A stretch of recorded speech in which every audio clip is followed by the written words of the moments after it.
Mr. Onyia, President of American Military Veterans of Igbo Descent, Harvard. I'm here today with rising sons and ambassadors for self-determination. We're in the state capital to bring our concerns to the American folks that NNAMDI Kanu need to be released now. A lot of people have talked about him being unjustly incarcerated for nothing. He is not the problem of Nigeria. If anything, he's the solution to solve Nigerian problems. We're asking President Tinubu, just like we asked President BUHARI, that got him in the first place, to release him. They have not done anything to anybody. Wana, Ezibote fired in a mountain as I'm talking to you right now. Tatabu 21st of April 2025, 8 days call for MAZI NNAMDI Kanu to appear in court. I mean, counting from Tatabu 21st of April 2025, Monday, Busit at home all over Biafra land. Obosa Jelota, Onyen Dubu MAZI NNAMDI Kanu, Nezian Kenadano now, from US. Video with Aluna Buzi, the latest update in our shop now. This particular man, now, this man, yes, Nkadi Slim do, Ocha, yes. But that lawyer SMD from US, the first time MAZI NNAMDI Kanu be the Gawa court. With Mike Ezekome and Ejiofono in charge. Yeah, but that same man, so JJ, MAZI NNAMDI Kanu gets put out from detention. Man, I keep Azwa. I suspect that this man gets on Andy Jerija or the US gets sitting on no one and keep Azwa. One now, US now mounts in our job pressure on Tinubu, on Buhari. No, man, I care the Nifeji MAZI NNAMDI Kanu up to today at DSS detention. Get to get your father table when you get that you start to load down watch this latest update in our suppose now. Omo Kwadike court case aga on 29. MAZI NNAMDI Kanu anataba. Nkabu direct from US. Chotada taki watch this video from beginning to the end. He watch here a kabaro to sa video ka Biafran senders of motor update. Actually need John Mkwe feni neno na video. Just settle down, watch your video from beginning to the end. MAZI NNAMDI Kanu ga put in Ketan Kechi. After seeing this video, Tinubu may anything release the MAZI NNAMDI Kanu in the next court hearing. If again, watch your video. On this note, we are reminding the world about what happened in January 2017 when inauguration of Donald Trump was celebrated in Port Harcourt and the Nigerian government shut down and killed over 27 young youths of Igbo descent, IPOB young stars, for doing nothing but cheering up the president of their choice. This happened and nobody have been brought to account for that. We are asking that the government of the United States under Donald Trump, president, to look into that massacre, because it was democracy that was being celebrated, and those youths were happy, rejoicing that such a good thing happened, and the military went and killed them all like chickens. We continue to ask, what is it that you're holding NNAMDI Kanu for? And we believe, as a British citizen, the British government's hand is in it, because NNAMDI was discussing about the atrocities they're doing in Nigeria. They don't want any development in Nigeria. Everything that we are doing is what NNAMDI was preaching on, and everything he have said before have happened today, and it's still happening. The jihadis coming in to work for the British government and to be killing people, the Fulani herdsmen, the terrorists, and that's what they are, killing people, trying to displace indigenous people, trying to take their lands from them, land grabbing. We want the world to look into it, more especially the United States government. For one thing, if nothing is done, once these jihadis get hold of the southeast, the Christians that they're trying to exterminate, they will have hold of the sweet crew. And once that happens, the next thing will be to challenge the United States and even the Britain that is encouraging them to do their bad deeds. So, Father, I've heard that a Nigerian government official, the Inspector General of the DSS, Department of State Services, has said, Nigerians, defend yourselves from the terrorists and the bandits, end quote. So, Father, as a minister of God, do you support self-defense, especially where it may lead to the killing of your assailant? Thank you very much, sir, for the question. And if you don't mind, let me begin by thanking you and your colleagues who have been working with us tirelessly to bring to the awareness of the world the level of injustice that is going on in Nigeria. It's getting too much. And at some point, somebody somewhere has to stand up and say enough is enough. Now, coming to your question, yes, the Director General of DSS, who in American context we might equate to the Director of Homeland Security, is a special government official in Nigeria who is striving to top secret intelligence actually, for him to step forward and publicly told Nigerians, arm and defend yourselves, tells me a couple of things. One, Nigeria is either becoming a failed state or is already a failed state. Why? Because he said that they don't have enough government manpower to defend you. The military, the police, the DSS, that they don't have enough power to defend their citizens. What is the primary responsibility of any government, democratic government? To defend the lives and property of the people. So, for the director of DSS to say we don't have what it takes to protect you Nigerians, it means that they are incapacitated. Self-defense is a natural phenomenon. If I were to pinch you now, you will blink unconsciously in defense of yourself. So self-defense is a natural phenomenon. But in the context of the DSS, honestly, I wasn't expecting that we shall come to that level at which the common people are required to arm themselves and defend themselves. But guess what? It has happened. In other words, what it means is you're on your own. If anything happens to you, you have yourself to blame. Now, because self-defense is a natural phenomenon, I have never read about any law, moral law, Christian law, civil law, natural law that is against self-defense. None whatsoever. But you know what? Where you have a good government, you take it for granted that you are protected. And so it's not even a question of whether I support it or not, or whether it is legal or not. And then for the government to say, defend yourself. Now, we are taking self-defense to a higher level. The level of you have to do everything possible to protect your life. Your life is the most precious gift God has given you. Very, very precious. God has given us a precious life to take care of, and we should guard it judiciously. But what is happening in Nigeria is that a group of bandits, terrorists, have taken it upon themselves to be massacring people at will. They carry arms all over the place, unchecked, unhindered. And they are decimating ethnic groups. In the name of herders, farmers, clash, rubbish. If there is more to it, there is a hidden agenda. And that is ethnic cleansing and religious persecution. That is what has been going on. At this point in time, I will actually go the extra mile to advocate for self-defense. And people should defend themselves. And I'm asking my people, you cannot waste the life, precious life God has given you. You must defend it. Because there's no way. It has come to that. If the government tells you to defend yourself, defend yourself. That's what I will tell my people. And then I will ask our brothers and sisters in diaspora, especially here in America, who are from Igbo descent. Igbos here in America and Europe, organize yourselves, raise money, and make sure that your respective communities at home are protected. Have a very working vigilante groups, and make sure that your communities are protected. The time to pretend that everything is okay back home in Nigeria is gone and may never come back until that country disintegrates.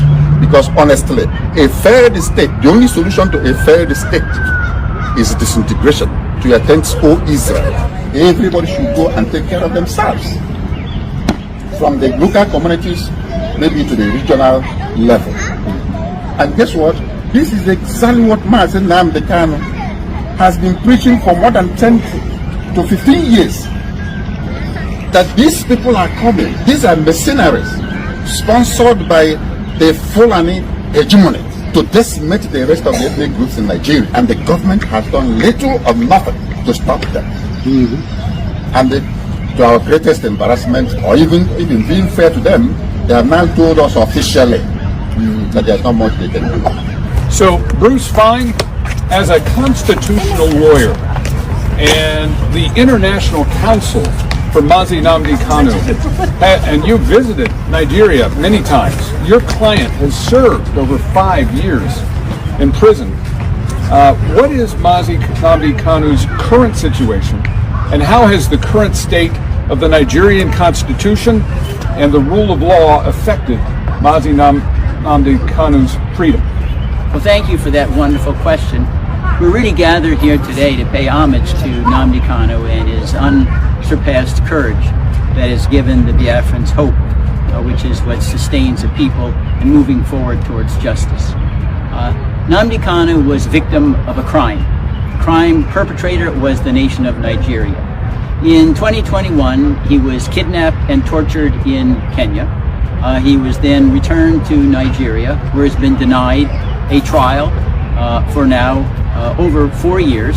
I helped precipitate a ruling from the working group on arbitrary detention in Geneva, holding very unambiguously and calling for the immediate and unconditional Nnamdi Kanu, because the government of Nigeria had violated 16 human rights covenants that were binding on all nations, whether they accepted them or not. The Nigerian government has flouted that decree now for almost 3 years. Nnamdi Kanu remains in isolation. Again, he's never ever been given an opportunity for a trial. There are repeated adjournments because there is no evidence. I've examined the indictments. They're really quite hollow. They don't have any specificity of what Nnamdi Kanu did that caused any kind of violence or harm. And at present, there still is no scheduled trial date. It's a continuing criminal violation by the Nigerian government. The great irony is that the real case should be Nnamdi Kanu versus the government of Nigeria, which should be in the defendant's chair. One of the things that's very astonishing is that for hundreds of years of Anglo-American jurisprudence, there's a motto: crime should not pay. The Nigerian government is trying to make their crime against Nnamdi Kanu pay, which is intolerable. Bruce, what can be done to the government of Nigeria to help free MAZI Kanu? Well, there are several precedents. One, during apartheid, South Africa was suspended from the United Nations General Assembly until Nelson Mandela was released. And there's nothing that prevents petitions now to the United Nations General Assembly insisting that Nigeria be suspended until they release Nnamdi Kanu. That's one possibility. Another would be if you had the president issue an executive order says there are going to be no Nigerian visas to visit the U.S. until Nnamdi Kanu is released. That would impress upon all Nigerians the penalty they're paying because the government is being so lawless and tyrannical. There are other options, like having an international arms embargo on Nigeria until Nnamdi Kanu is released, having very, very high tariffs on anything sold by Nigeria until Nnamdi Kanu is released. These are financial pressures. They've been utilized in other countries in the past. It's a matter of political will, not law. Chief Ugonna, how do the attacks on the Christian community and the continued injustice faced by MAZI NNAMDI Kanu serve as a serious warning sign for all Nigerians about the state of justice and freedom in the country? You know, that's an excellent question, and thank you for posing that. I want to tell you a short story. I've been going to the region for 20 years. And the first 10 years that I was there, it was quite peaceful, at least in the southeast. Some of this was brewing already in the north, but in the southeast and the spaces where I was at with the Igbo, quite frankly, was fairly peaceful. And then, right around the time actually when they put MAZI NNAMDI Kanu under chains, things blew up. And more than that, I think when people in in the villages and the boroughs of Southeast Nigeria look at this, they see, wow, if they can do that to somebody like MAZI Nnamdi Kanu, who is quite an individual, what could they do to me? What can they do to the individual citizens? It's just gone wrong. I'm telling you, and I've told the State Department here before, not from this current administration, but the previous one, that if in fact, if we don't do something about this, that place is going to implode, and we're going to end up with a pile of people coming over who will immigrate just to get out of the place. That's what's going to happen. I think the other thing that lines up where the people, the situations that they're living in, many of them are Christians. We've said before, 90% plus are Christian. Those who are Christian are experiencing the same kind of attack. There's a group in Southeast Nigeria called Inner Society, and they're a data crunching kind of group. And they've also got a very nice legal angle where they triangulate on everything to make sure that what they print is real. And they printed a statistic where they said just recently that for a period of 9 years, there were more than 30,000, mostly Christians, either killed or extremely violated. And even since they printed that, another 9,000 have been added to the list. So you're talking about 40,000 people. When we had our 9/11 here in the U.S., it wasn't anywhere near 40,000. Look at the reaction we had. 40,000 people being killed or violated should draw an unbelievable personal explosion.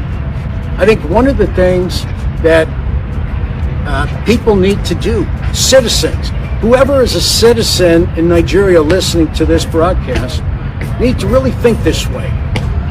I used to work for a guy who said, you know what, now that we've had all this discussion, that's all wonderful, but tomorrow morning when you wake up, what are you going to do?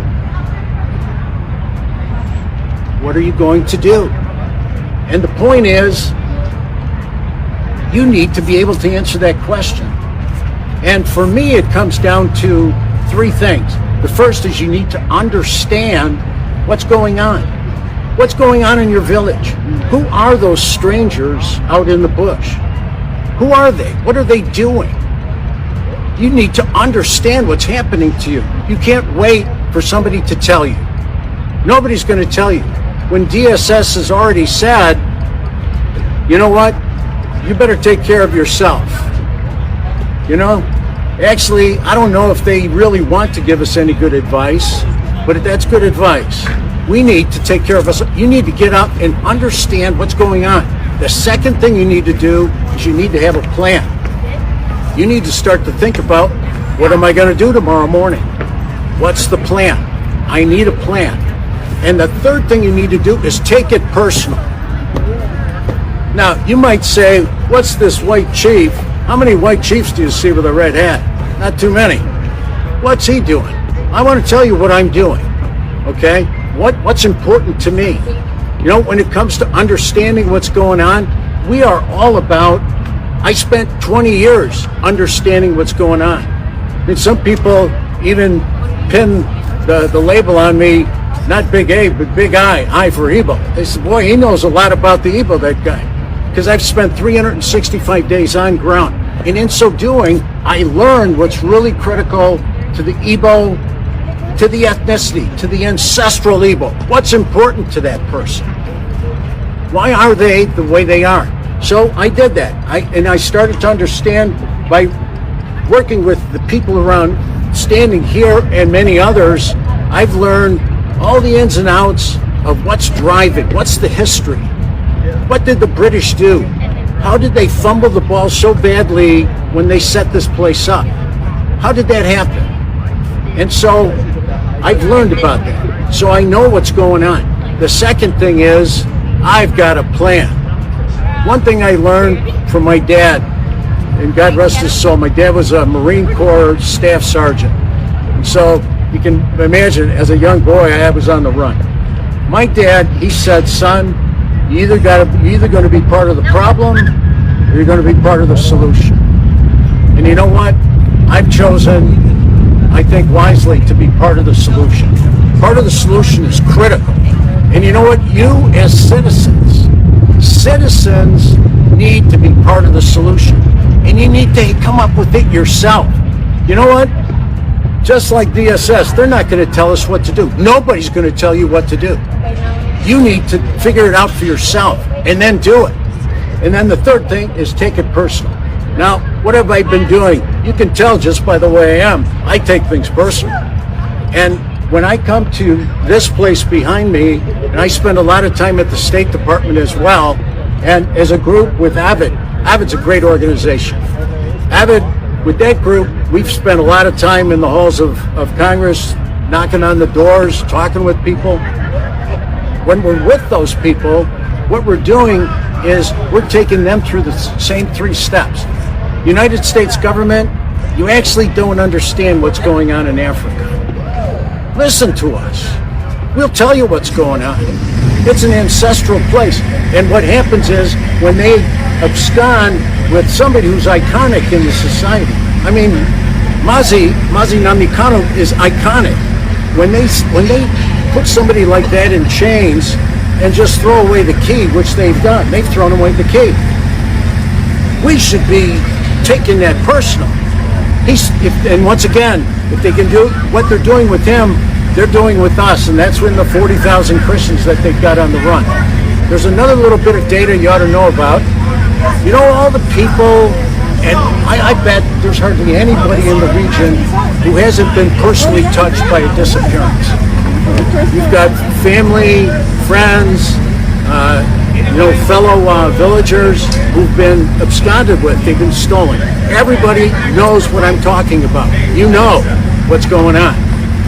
Well, what happens is we need to tell the people in these powerful places, because they have a lot of control. I think you've heard quite a bit of wisdom about what the U.S. government can do. But for sure, the U.S. government needs to understand that if these 3 questions don't get answered also by the United States, understand, have a plan, and take it personal, one day it will come to our shore. One day that place will just turn into a mess. And we need to make sure that it doesn't come to our shore. Evans, a lot has been said about what is wrong in Nigeria, especially the illegal detention of MAZI Nnamdi Kanu. What are your thoughts? Well, I can tell you that we've heard an earful about the evil and atrocities going on in Nigeria. But one thing about evil is that it's really perpetrated by a few, because there are all good people everywhere. There's good people in the north, there's good people in the south, but few bad apples that happens to galvanize the masses to commit evil against their own citizens. I'm telling you that evil may live for a while or may even live for a long time, but evil will never live forever, because every evil has an expiration date. It always does. So I'm telling you that the time of massacre of Christians in the north and south has expired. Right? Expired. Right. Expired. The genocide against the Igbos has also expired. And the incarceration of MAZI Nnamdi Kanu, the Mandela of our era, the Mandela of Nigeria, his incarceration has now expired. You've heard me describe Nigeria as a dark nation. And the only thing that can overtake darkness is light. So I'm asking the Congress of the United States to be the light and enact the laws that will stop what's going on in Nigeria. Beginning with designating the nation as a country of particular concern. I'm also asking those in diaspora, like myself, to wake up and do something to help your citizens back home. we can always do something individually, but we can do much more collectively.